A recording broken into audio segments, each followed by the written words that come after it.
Hello, Brian Percival here, pleased to meet you. Now, if you've already seen one of these intros, they're all the same. Just go to the timestamp here to get to the content. You'll need to watch this once. All I'm doing briefly is just explaining what's going on. Now, I stopped doing videos about 2 or 3 years ago. Because a lot of stuff was going on and I basically just didn't have time. It was as simple as that. So what I've done is now that I'm going back to it, I'm consolidating everything onto one channel. So there's going to be one place for all the content I do. It's not going to be spread around everywhere anymore. So as anyone who's seen my stuff before knows that I love a jump cut. I love nothing better than a jump cut, basically because I can't be bothered editing properly.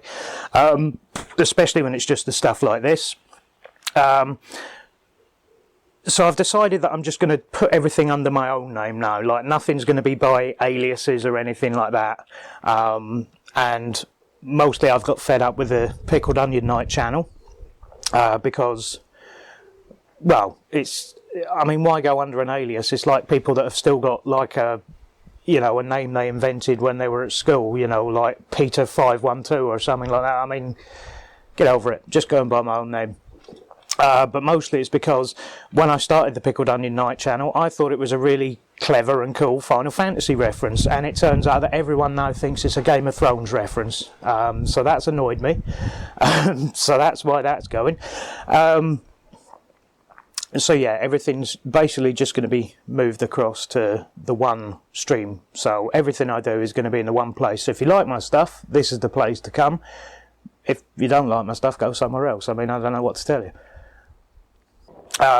With that in mind, I'm recording this little intro to go over the top, to be edited into the older stuff that I've done. Some of it has to be redone. That's just the way it is. Stuff moves forward in a couple of years, and some of the things aren't how they used to be. But some of it is perfectly fine to re-upload here. So I'm just putting this bit in at the beginning so that it looks completely seamless. So what I'll do is, unfortunately, a lot of the older stuff is watermarked. So what I'll do is I'll put a little black bar that's going to rise up here now, and that'll just cover up the watermarks so that nobody gets directed to any of the old stuff anymore. And look forward to the content you haven't seen. A lot of it is older stuff. Like I say, there's new stuff coming. I'm editing loads of stuff at the moment. So yeah, look forward to see you in the future.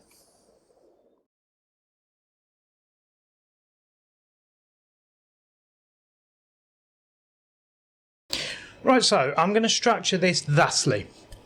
I'm going to start off with the charity shop stuff. So that's, usually the cheapest stuff and the best finds, but not always. I'm going to move on to the eBay finds, or the eBay stuff that I've bought, not necessarily any of it at a particularly good deal, but there you go. Then I'm going to move on to retail, and then I'm going to move on to limited run. So, yeah, that's going to be the format for this. Actually, no. Tell a lie. The first thing I want to start off with is a found item. Because, as I was tidying up and going through some boxes and things that shouldn't have had any games in them, but did, I came across another copy of Grand Theft Auto Vice City. Now, don't get me wrong, it was a good game in its time, but I think this is probably the 5th copy I've come across in my collection. This obviously harks back to the days before I had any sort of audit on what I actually owned, and I think this is either number 4 or 5 that I've found. So I now, including original copy and platinum, I think 5 copies of that game I've got now. So that's an interesting quirk on my personality. I obviously thought, Vice City, I like that game, I better buy it at some point, and ended up with yet another one. So anyway, charity shop pickups. Now, this is probably the best deal I've had so far. This is Ni no Kuni Strategy Guide. The hardback version, although I don't think there is a paperback version. I think there only ever was the hardback version. Now, as you can see from the cover, it's not that white. You know, it's a bit grimy, but it might clean up a little way.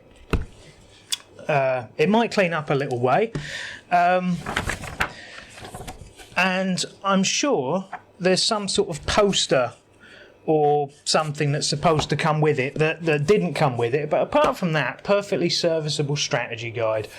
Nothing wrong with that. And that was £6 from St Clair Hospice. So there you go. Pretty good. And then I have... what else came from there? Yes, I got... I can be after finding it. Quantum of Solace for the PlayStation 3. This was £1, again from St Clair Hospice, and I've got the receipt in here. So yeah, looks pretty good. Instruction book's there, disc is there, and what can we say about that? So that's I'll do what I do on the PS3 reviews. Well, that's BLES 406. So if you're noting down those numbers, keep going. Right, what else came from charity shops? Let's start with some of the other stuff, shall we? Wii Sports Resort. Now, there were two versions of this. There's, and bearing in mind, I only know there's two versions from the internet telling me. I've only ever seen this version, but there's supposedly one that comes in a... Rather than in one of these natty wee plastic cases, there's one that comes in a cardboard case, which is very, very sought after. Now, I've never seen that one, but supposedly it does exist. But yeah, so this is the one I usually see, but not very often I see Wii Sports Resort. I've seen more than enough copies of Wii Sports and Wii Fit, but Wii Sports Resort I haven't seen very many copies of, and this was 50 pence, so you can't go wrong at pricing like that. Right, the next one is another PlayStation 3 game. Oh, that was 50 pence from Echo, which is a sort of nominally a recycling place, but they you know, they charge all for their games, but loads for their furniture and things like that. Viking Battle for Asgard. Now, I've never seen this game before, because I haven't really been looking, but it is made by Sega, so that can be a mark of quality, but more often than not, you don't know. So yeah, so again, has instruction book, has disc, and... if you are collecting those numbers, BLES 242.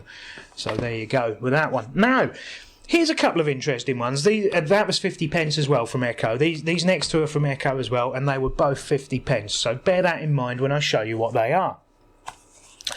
Now this one, Super Mario DS. Big deal, Super Mario DS is a very common game. You see it all the time. But I was very surprised to see this in my local charity shop. And I'm not happy with the fact that there's a big scratch across the front, if you can see that. I mean, somebody has literally gouged into that plastic there. You know, I don't know how that's happened. I can't even fathom it, because while the plastic has been completely gouged out, the artwork itself seems relatively fine. So I don't know why that's happened or how, but there you are. But the thing... you'll notice here, if I zoom it in at the camera, you'll see it's got an ESRB rating rather than a PEGI rating. That's because this is the US version. And as usual, in here, as you'd expect, it's the nice... I actually prefer the US cases, by the way. I think they're a lot better than the European ones. The European ones are a lot fatter for no real reason, and they just don't look like they're like that horrible recycled clear plastic look that, you know, I just think the US ones look a bit better. But the thing is, this is very clearly the US version, but I suspect it was bought in Canada, or sorry, the North American version, but I suspect it was bought in Canada. Not because it says anything in particular on the box, but it's just that all the instructions and the health and safety booklet appear to be in French as well. So I don't know if that's a thing that's unique to all American DS games. I think this is the only one I've got, but it's just interesting. Unless they just do one print for the entirety of North America, which is, I suppose, is reasonable. But you know, I just think you'd be wasted if you were the guy at Nintendo that was in charge of the ink, and you said, well, we really only have to send the French ones to Canada, so why are we printing double the amount of text on every instruction book for the entire North American continent? It seems like a waste of ink to me. I don't know. It raises questions in my head that it probably shouldn't, but I can't help the fact that it does. So there you are. Super Mario DS for the DS, the North American version, 50p. And here's another one that was in the local charity shop. I suspect this was on the same day, but it might not have been. Same shop, same price, 50p. All their games are 50p. Which the current exchange rate with the dollar is about $835, I think. That's because Britain's leaving Europe, you see. So the pound is worthless. But the point is, this is another one. Japanese game, Jump All Stars. Now, or Jump Ultimate Stars, rather, I should say. Now, I've never heard of this because it didn't come out here. But what I do like is, and I'm going to cover the number in case these are still valid. I think the Japanese ones are. Japanese Club Nintendo card, which is a little paper voucher. It's not a piece of cardboard like we used to get in European DS games. It's a piece of paper. So there you are. Japanese Club Nintendo. But yeah, so that's what's in it, basically, is you've got your instruction book, you've got your Wi-Fi connection. There's no way I'm going to be able to work out what that's about. And you've got your little cartridge. And the good thing, of course, is the DS is multi-region. Now, when I say that, my proviso would be, because I have got not a 3DS, what do you call it? The DSi. The DSi is not multi-region. But I don't know if that's just for DSi games, of which there are 3. I suspect it doesn't work for DS games as well. I expect if you put a Japanese DS game in a DSi, it probably wouldn't work, because there is region coding on a DSi. On the original DS and on the DS Lite, however, there is no region coding. You can put in whatever you want from any country. Fantastic. I don't know why Nintendo ever put region coding back in on their systems. It was the worst thing they ever did.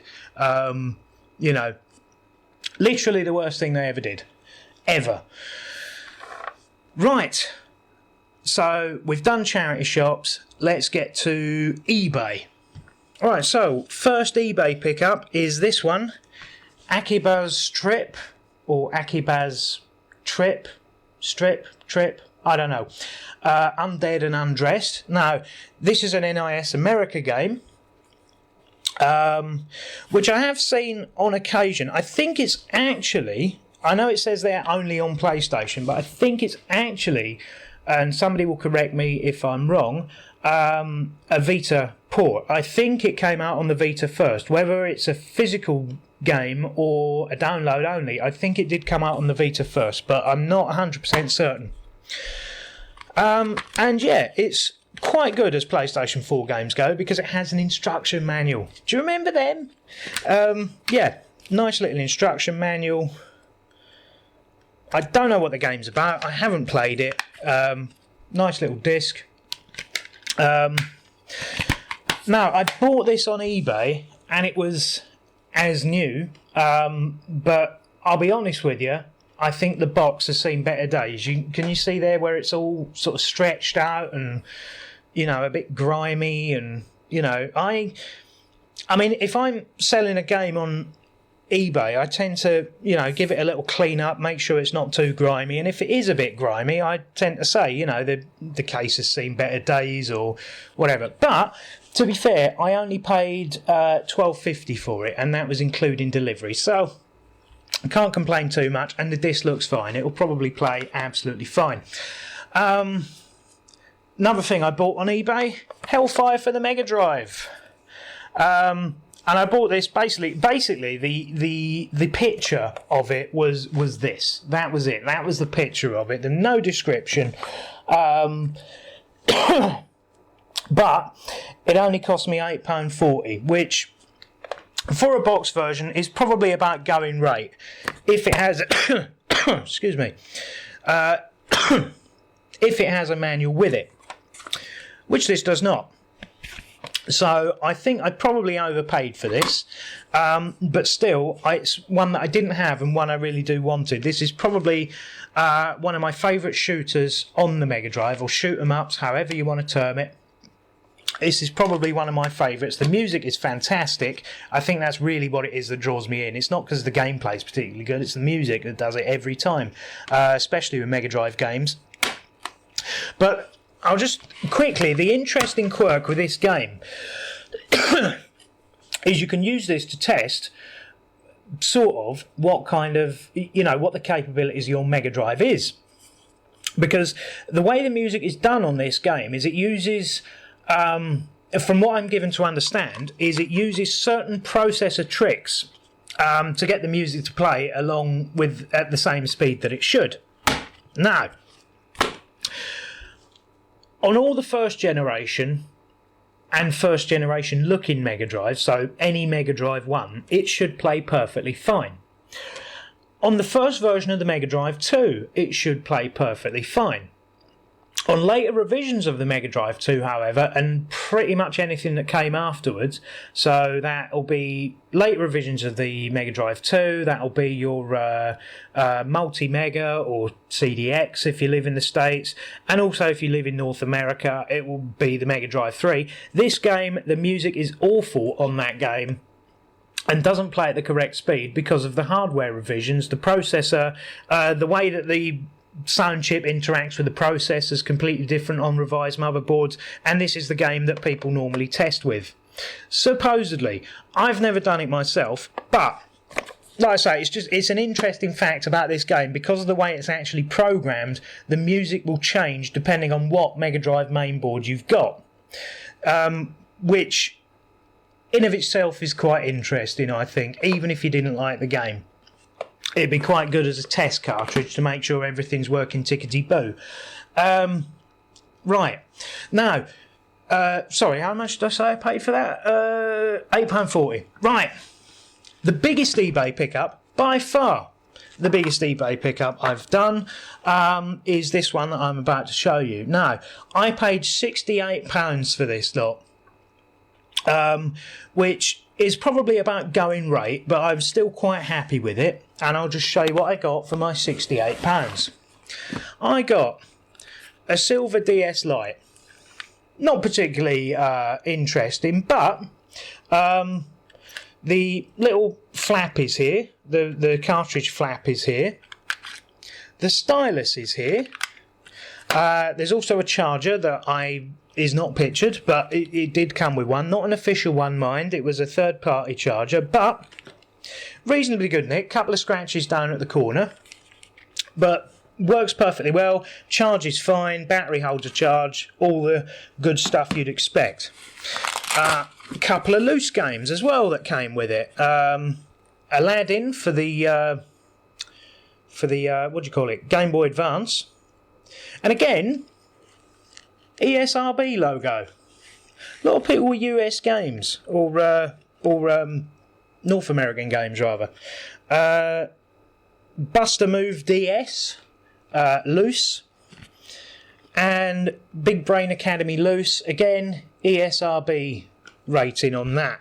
So the US version. Plus all these games here. So I'll just quickly go through them. Most of these have their instruction books and all the gubbins that they should and things like that. Right, so Imagine Teacher. Bit nothing, isn't it? The Legend of Spyro, Dawn of a Dragon. The Sims 3. The Sims 2. Crash of the Titans, Crash Bandicoot game there for the DS. Sherlock Holmes and the Mystery Mummy, is that right? The Mystery of the Mummy, sorry. James Patterson Women's Murder Club. So whoever had this before was dead into mystery games. Arthur and the Invisibles, the game. Now, this is one that I've never seen before, and I suspect, again, see the ESRB rating, I suspect it didn't come out here. Because I've never seen this game before, and I've never seen... presumably it comes from some sort of television show, but I've never seen it. I don't know if it exists here, but there you go. So that's a new one on me. Another US game to add to my collection. Zelda Phantom Hourglass. Now this is one that at some point has been through a pre-owned program, as you can see. And there's a bit of damage to the plastic on the box, but it is only the plastic. But everything's here, instruction book and bits and bobs and all the rest of it, all the stuff that you'd expect. Cooking guide, I don't know how useful that is. Zoo Tycoon DS. Sims 2 Castaway. Hysteria Hospital. Theme Park, just Theme Park, not Theme Park DS, just Theme Park. There you are, all one thing. Build a Lot, Become a Property Tycoon. Again, looks like it's been through some sort of pre-owned program at some point in the past. And these are the ones that I was really interested in, and the Zelda one. I like the Zelda one, but mostly these. Professor Layton and the Curious Village. Professor Layton, A Spectre's Call. Professor Layton, Pandora's Box, and Professor Layton and the Lost Future. Now, I love the Layton games. I don't think I've ever finished one, but I do love them. And then finally, Crime Scene, not CSI, just Crime Scene. Yeah. But yeah, all of that, £68, and that was including delivery. So I was absolutely chuffed with that. You can't go wrong there. £68 including delivery for all that gubbins. I think I've done rather well. Right, so on to retail. Not much to show here. First off, I bought one of these, which is it's not an official Microsoft product, it's the PowerA version, so it's the slightly cheaper version of a wired Xbox One controller. And what this was basically, I went in, I wanted to buy, I have one of the PowerA, what the hell was that? I have one of the PowerA Xbox One controllers anyway. I have the white one, the standard one that they do. And then I went into Sainsbury's and this one was the same price as the standard one. So I thought, well, I'll buy it and I'll give it a try. Now, good points to this controller. It does change colour. Bad points is you have to do it manually. There's not like some sort of app you could set up where it would maybe change colour with each game, or change colour, I don't know, like cycle through or something like that, or maybe to music or something, I don't know. But it basically, there's buttons on it that you have to change the colour yourself. How irritating. The second thing is, it doesn't appear to be as well made as the other one that I bought. The analog sticks are a bit flimsier, and I think that's to make room for all the colour changing nonsense, because they're sort of transparency analog sticks. It just doesn't appear to be as well made as the original one. So I would say if it comes down to them both being the same price, I would buy another original one. It's not that I regret buying this one, because it's okay for what it does. It's just not, I don't feel it's as, when you're using it, that it's as well built as the other one that I bought, the one that I showed last pickups video, or maybe the one before. Go and have a look and you'll see what I mean. But anyway, that was $29.99. Like I say, it's not overly expensive considering an official Xbox One controller costs, 50 quid now? I mean, they're quite expensive. A wired one, I don't know. I don't know if they do official wired ones, so I buy the PowerA ones. Not because I have an Xbox One, but because they work on a Windows 10 PC absolutely fine. So the second thing that I bought at retail is probably going to be obvious to anyone what it is. It's, of course, the Super Nintendo Classic Mini. Now, I must be the only person on YouTube that didn't show this off the day of purchase, didn't do an unboxing video, hasn't opened it and put, 300 extra games on it, because I haven't done any of that. In fact, I haven't even opened it because I've been so busy fiddling around with emulators that I sort of have really been spending most of my time doing that. Which is, of course, what this is. This is an emulator, albeit built by Nintendo. And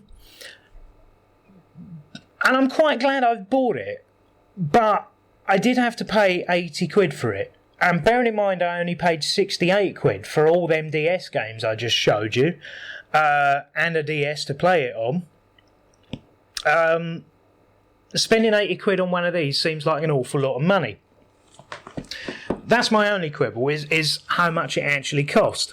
But bearing in mind the games you get, I suppose you could argue either way. I'm happy I've got it, but I wish I'd got it for a little bit cheaper. Although, again, the argument would be it comes with the 2 controllers, it comes with all the games pre-installed. Well, actually it doesn't. You can't play... this is a thing, and in fact it does sort of mention it here. You can't just turn it on and play Star Fox 2. You have to unlock Star Fox 2 by playing Star Fox, which, and I don't want to make any enemies here. Star Fox is possibly the most boring game on the Super Nintendo. Prove me wrong. It is so dull. Don't get me wrong, I like the concept of Star Fox, I like the music. The music's, for me, is the best bit, especially at first level, the emergency, and then do. We're all flying to... But honestly, it is dishwater, that game. Yeah, but anyway, it doesn't matter because I'm probably not even going to get around to playing the bloody thing this year. So, and in fact, truth be told, my PlayStation VR hat is still in the box. That's how much time I actually have to use any of this stuff that I keep buying. I might cut that out because, like I said, if you watched the beginning of this video about the flack that I've got about having the audacity to mention that there might not be an N64 Mini, I certainly don't need that little rant about the Super Nintendo Classic getting out online. Or I might just leave it in because, like I say, as it turns out, people watch things, it seems, to get offended. Even when the point you've made is actually the title of the video. People say... do you know what? I'm not going to bang on about it. Right, now we're on the main line of the pickups and we're heading towards the finish line. And this is all going to be... I think it's all limited run stuff from this point in. Now... I can't give you the prices on all of that I paid for all of this stuff, for the simple reason that some of it I ordered months ago, because some of it takes a while to turn up and some of it is pre-order. So some of it I ordered months ago and it's taken a while to turn up. In fact, one item I ordered over a year ago and it's only just turned up, 3 days ago. So, that shows you that this... I'm not sure this system's working for me, I'll be honest with you. But some of the things I've bought and paid for months ago, so I can't tell you exactly how much I paid for them, but they're all going to be roughly about the same unless they're a special edition or something. So, let's start. I'll start with the smaller games first. I'll just start as I mean to go on. As Divine Hearts, which is a game, some sort of RPG. And as usual, it comes with... Actually, this came with extra stuff because it came boxed up with loads of other stuff that I have to put away at some point. So as Divine Hearts, and as usual, it comes with a card. It comes with a little number thing that I can't use. What else does it come with? I don't think they come with postcards anymore, and they come with a one-page folding thing that says, you know, be careful if you have epilepsy, which somehow they class as a manual. I'm not sure. I'm not certain. It seems to me like one folded piece of paper. Anyway, and that was. Do I have a price for that? As Divine Hearts. Yes. Well, no, I don't, because I bought that as part of what they called the Friday Fantasy Bundle, which came at £92.42. I'll show you later on what else was in that bundle, because that's coming at the end. Yeah. So, Jotun Valhalla edition, which I don't have a price for. It must be one that I bought a while ago. And again, what's annoyed me about this is it actually arrived broken. Not broken as in irreparable broken, but the case was broken. Now, when I opened the box, like the way they do it is they sort of put it in and then stuff packing paper, like brown paper, around it to hopefully cushion it. But when it arrived, the thing was down at one end of the box and the packing paper hadn't stayed in. So that's why there's a big smash on the corner. But that doesn't explain why the disc press thing is missing, because that shouldn't. I would hope that shouldn't really affect that. But the disc isn't scratched, so hopefully it'll play fine. I just need to get a new case for it at some point. Drive is a game, and again I can't tell you most of what these games are about because I've absolutely no idea. And again, it comes with its card, it comes with a thing. This one comes with a postcard as well and a one-page manual about nothing. So, you know, stop putting them in if they haven't got anything written on them, as far as I'm concerned. So I can't tell you how much that was either. That must have been one from a while back. Night Trap! Yeah! I honestly don't really know why I bought this. Again, this is one of these ones where you looked at it and went, well, I know that game. I definitely don't want the special edition because it comes with an audio tape. I don't even have a tape player anymore. So I don't know what I would see in having the special edition, but I thought if I don't buy it, I will never be able to. And even though I know the game is, this is part of the issue that I have with Limited Run. I'm all for them releasing these indie games that are good enough to get a physical release. Stuff like this, even though I bought it, I'm not happy about owning it because I know it's rubbish. And I just think this is one that perhaps should have stayed a digital release. Now, don't get me wrong. I mean, some people absolutely love this game. I have no idea why. Some people absolutely love it. And I think something like Five Nights at Freddy's has taken the concept of this game to a whole new level. And I would say probably a better level. We don't really need this anymore. But there you are. Night Trap. I own it. And I'll probably never play it because I know... actually, I have to bleep that out, don't I? Because, you know, then I won't be able to monetize this content, which is annoying. Neurovoider. Now, this is one that looks interesting. This is, and this is, well, it actually says here, a twin-stick shooter RPG. So I imagine a twin-stick shooter, Smash TV, is what I'm thinking. And I'm pretty sure it is sort of like that. So again, you get your little folder, you get your cards, you get your thing. All these are going to have pretty much the same stuff in them. The Bunker. Now, this is apparently another FMV game. I'm hoping it's better than Night Trap. In 2020, when I get round to playing it, I will be able to tell you if it is. Lily Limited Edition. Now, there was a standard edition of this and a limited edition. And as near as I can figure, the only difference between... And please, somebody correct me in the comments if I'm wrong. But if you look in here, I've got my CD, I've got my little number thing, I've got my card, and I've got an instruction manual. Okay, fair enough. As near as I can tell, the standard edition came with that.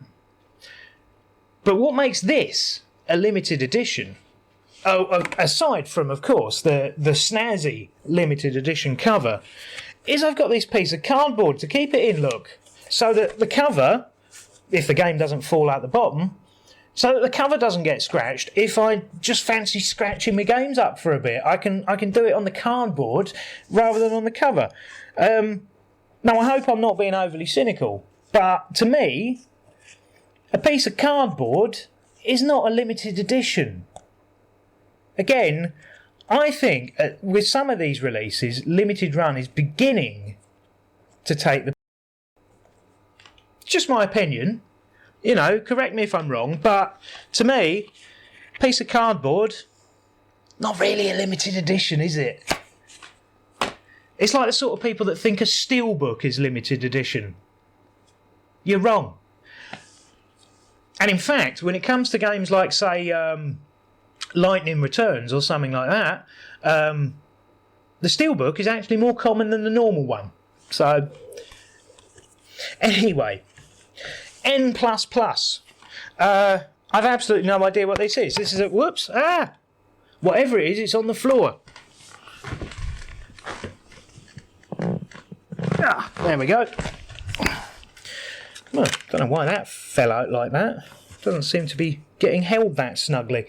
But this is one that's actually quite good because, although I have no idea what this game is, it does actually have a proper manual and a poster. See, that is how you do a limited run game. You give us a box, you give us a disc. I don't know what the game is, I don't care. But the fact that it's got a full book and a poster, that's a proper game. Doesn't even matter what the game's about. If it's got that, there you go. And that doesn't have limited editions scrawled all over it for no particular reason. Anyway, sorry, I can't give you a price for that one either. Chariot. Again, I'm not going to try and pretend I know what any of these games are about, because I don't. But again, we've got our one-page safety booklet. Absolute Drift, which I imagine is a game about drift racing. One-page safety booklet, little... collectible, supposedly, card, and game disc. Whoop. I actually can tell you how much that was. That was $25.25. Absolute Zen. Oh, and Chariot was $25.24. That's fluctuating exchange rates. Give you that. Right, The Flame in the Flood. Is that on my list for the last couple of months? No, so I can't tell you how much I paid for that either, but probably about 26 quid, let's say. Wilderness survival game in which a girl and her dog travel on foot and by raft down a procedurally generated river. So it's like Minecraft with rapids. Again, one-page book. And disc. Now, this is one I did actually want. This game came out for the PlayStation 3 in Japan. Came out for the Vita in Japan, I believe. And came out also in Asian regions as well as Japan. So there's Japan and there's Asia. It came out in both of them territories. Maybe Australia as well, I'm not too sure, but unlikely. And it also came out on PS4 in Japan as a proper release.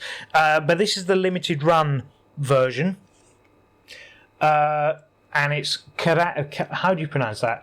Caladrius Blaze. And yeah, so it's a shooting game, basically. But again, this is a weighty item. Why is it a weighty item? Ah, it's got an instruction book. Yeah, like a game should. Yeah, nice little disc, instruction book, art card thing. You know, let's just... actually, this has got 2 instruction books. No, it doesn't. It's got 1 instruction book and 1 little sort of character bio book there, if you look. But this is what you want. This is what I want from my limited run games. This is why you do a physical edition.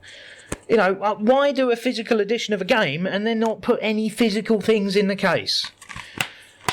You can just... What you can do is you can wrap it in cardboard, write limited edition all across the front in marker pen, and then sell it to people at an inflated price. Right. Phew. I'm going to go through these last 4 games. Just imagine that I've spent an awful lot of money on something that I'm not sure I'm going to be particularly happy with. And imagine I've done that 3 times, and then the 4th game I'm going to show you I probably will be quite happy with because I know exactly what it contains. But 3 of them I haven't opened, so let's just go through them now. I will start with Ys Origin. Now, this is the collector's edition, which was part of that Fantasy Friday bundle that came with As Divine Hearts for £92.42. And I haven't opened this yet, so I have no clue what's in it. So we're going to open it together and see exactly what I got for my, I'm guessing, 3/4 of £92.42. Right, so that's the plastic off. Now, how do we open it without ripping it to pieces? Possibly not that way, but there we go. Oh, there we are. Does this come out, or is it welded in there? No, it does come out. There we are. So we've got a little box here that our box comes in. So that's the game itself. I'm assuming it's just the game in there.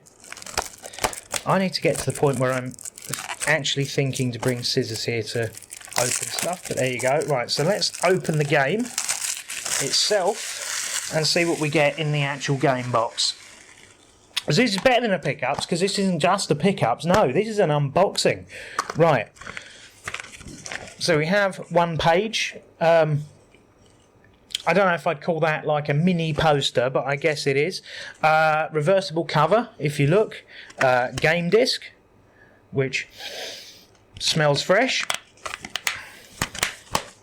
And then in the box under here, we have a bigger version of a poster and a book, which is sort of an art book. Yeah. So if we say that was 2/3 of the £92, what are we talking here? £60 and 50 ish. Not sure it's worth that, but you know, an Ys game is bound to be, well, it's bound to be worth more than a not an Ys game, really, isn't it? I mean, Ys is very popular. Not my favourite RPG franchise, but there hasn't been one in a long time. Or I think there was one on the PlayStation 3 or something, but it wasn't very good. So yeah, this is back to its roots, Ys, or Wise. I'm going to call it Wise because I know that upsets everyone. It's not called Wise, it's called Ys, like fleece. It's called Wise. Look, Wise. It's like when people write ye. And people say, oh, it's not really pronounced like that. Yes, it is. It's spelt ye. So I'm going to say it's ye. Anyway, Actually, I'm not going to do this one next. I'm going to do this one next. Lawbreakers Collector's Edition. Now, obviously, I bought and paid for this possibly 3 months ago, or soon after E3 when the game came out. So whenever that was, we're talking perhaps August. No, the trouble is, I'm not certain anyone. This is a mostly online game, from what I'm given to understand. I'm not sure anyone's still playing it. Which means owning a physical copy, even at the moment, a couple of months after it come out, might be pretty useless, and probably in 4 or 5 years' time is going to be next to absolutely pointless. Because if I put this disc in my PlayStation in 4 years' time, nothing will happen. It will install a game that I can't play because I will just spend an hour waiting in a lobby for somebody else to join. I'm hoping that's not the situation, but it does appear that that is the situation. So I tell you what I'm going to do is I'm going to try and get this one open too, if I can find it. Yeah, there's a little bit here. Just to show you what you get, because bearing in mind that this game is already nearly useless. This is just based on what I'm given to understand. I don't know that any of this is fact, but this is what I'm given to understand. So we may as well see what's physically in here, because in a year's time that's going to be all that's left, is what is physically in this box. Oh, bloody hell. They should try and make these things a little bit easier to open without ripping them to shreds. Ah, right. So I'm guessing this is this is a similar vein to the Yeast, but in fact it's almost the same box. What have we got here? Right, so we've got the game. Let me get it out of its little cardboard insert and open that as well, so we can see what's in it. Right. Bloody hell. I'm trying to stop something from escaping it. It's like the Alcatraz of games. Yeah, predictably we've got the little see health and safety warnings, blah blah blah. And we've got a disc. That's pretty much all. Not even a reversible cover for this one. No. So that's all we've got, basically, is a disc and a little nothing. We've got what appear to be some sort of collectible cards, which I'm not going to open. We've got a postcard. We've got a sticker. We've got some more stickers. And we've got a... Well, I thought this was, for a moment, I thought this was a particularly well done instruction manual. But what it actually is a notebook. Right. So yeah, like I say, bear in mind that this game, if the internet is to be believed, which of course it always is, because the internet is always definitely right and spot on about everything, this game, to be played as a game, is next to useless. Given the physical stuff that's in here, notebooks are useful, aren't they? I mean, that's something. But no, I don't know what to do about that. I'm seriously considering being very disappointed. But ho-hum, if I hadn't bought it, I wouldn't know, would I? No, this is one I was looking forward to. And it's Wonder Boy and the Dragon's Trap. Not my favourite Master System series. See, I quite like Alex the Kid. or Alex Kidd, or however you say it, apart from the boss battles, I quite like Alex Kidd. Wonder Boy, not sure. I actually think the Disney games are some of the best ones on the Master System, truth be told. Lucky Dime and Castle of Illusion. And I can't get this button open. Right, aha. Yeah, I do need to really seriously think about bringing scissors. And then running with them. Now, I'm imagining from the shape of this, internally it's going to have a similar structure to them. So let's see, shall we? Am I going to be disappointed or appointed? That's not too bad. See, that's slightly different. So we start off with an original soundtrack. So that's good. I mean, a soundtrack, alright, I don't have a CD player. Well, I suppose I've got one in the PC. But soundtracks are pretty much useless to me because I don't have a standalone CD player. Who does these days, really? But it's better than nothing. It's better than we got with them.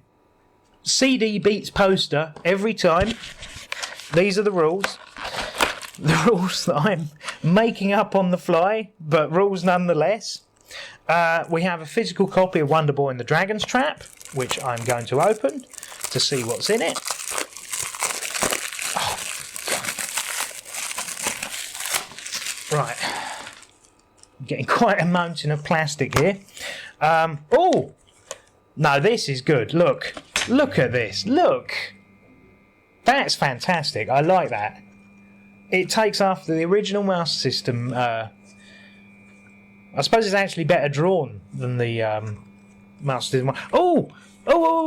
Look. Right, okay. So, you've got new cover.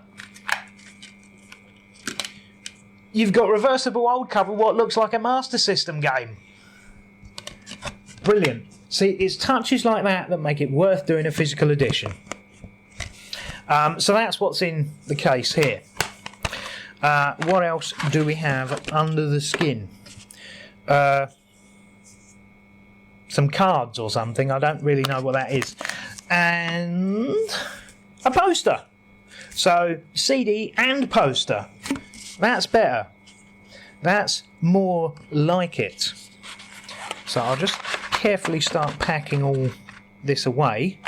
But yeah, I'm quite happy with that. Again, it's probably, if I'm honest, I probably will never ever get round to playing it, but I'm happy I've got it, unlike the other things that I had there, which I'm not overly fussed one way or the other. So let's put that away. So Wonder Boy and the Dragon's Trap there, and again, I wish I could tell you how much I paid for that, but I haven't got it on this list. Might have been a while ago. Now, one that was a while ago, and in fact I think was October last year I actually bought and paid for this, and they finally got round to releasing it, but in Limited Run's defence, that wasn't their fault. There was an issue with the physical edition when they were trying to get licensing for the Japanese voices on the game. That meant they had to delay the release. And it is Skullgirls Second Encore. Now, this is a beat-em-up game, which is done in a really fantastic style. Now, again, big, massive art book manual thing. So brilliant, sticker, postcard, collectible card thing, reversible cover, lovely shiny disc. Oh, and look! It's got a cardboard cover what goes around the thing. But this time, it's not a limited edition cardboard cover. It's just a normal cardboard cover. So you wouldn't even know that this was like some sort of limited edition version of the game. Which is good, because it looks to normal people like it's just a normal game. But yeah. But what also came with it, not bundled in any fancy box or anything, but actually came with it in the box, is a soundtrack. And again, like I've said, I like soundtracks. But I don't have a CD player, so there you go. But I have been waiting for this for a year because I think this game is fantastic. And this is one that I do know what it's about, and I have seen it, and yeah, it's all done in like a, I don't know, I suppose it's like a sort of 20s, 30s style, like beat 'em up game, but with sort of occult elements thrown in, which it's done in a really good way. And there was for a time in the original release an extra character which I don't think has been able to be put into this release, and I can't remember what that was about. I think they had an extra character that somebody won a contest to put a character in the game, and then because they decided for one reason or another they didn't want the character being used, they had to take it out, and they couldn't put that onto this release, unfortunately. And they've since updated the game to patch that extra character out, which is unfortunate. But apart from that, this is the comprehensive version. This has all the characters, all the voices, everything that's ever been sort of downloadably released as an update to the game is in here. So there you go. That is probably the thing that I'm most happy with getting. And that... No, it doesn't quite bring us to the end of the pickups, because I want to mention 2 pre-orders that I've managed to do, so that when they come up in another video, and I don't have the price sitting here, I can tell you what they are. One of them is from Amazon, that comes out in January. That's Axiom Verge Multiverse Edition. I bought the PS4 version. Now, this was supposed to be a Wii U game at one point. This was supposedly going to be the last physical release for the Wii U. I don't know if that is the case in any territory in the world, but I'm given to understand that in Europe that is no longer going to be the case. Axiom Verge is only going to be available on PlayStation 4, as physical release this is, on PlayStation 4, on the Nintendo Switch, and on the Xbox One. And PC, I think, has a physical release as well, but that doesn't count. Anyway, so I've pre-ordered it for the PlayStation 4, because I don't have a Switch. I would have pre-ordered it for the Wii U, did it exist, but it doesn't anymore, so there you go. And that was $24.99 I've paid for my pre-order. The next pre-order I have done is with Limited Run, and that is for a game called Nex Machina, which looked pretty good. So again, I have actually researched what the game should be about, so I decided to pay for that, and that came out at $35.41. That's including the delivery it will be when it finally gets here. But that is actually a pre-order. That has not been sent yet, it hasn't been produced yet, it will be produced some point before the end of the year. So that's it, that's the last 2 things I wanted to mention. Now, as it seems I've banged on for quite a long time, I will probably try and end this video a bit quicker than usual. So all I will do is just say that there should be some other videos that have turned up here. Go and watch them, they're probably really great. There's a subscribe button that should have turned up here, and as usual you can always leave a comment. You can contact me on Twitter, which more people should do, by the way. You know, it's really nice. And that's been the end of my pickups. The next one will probably be the beginning of next year, and I will see you in another video.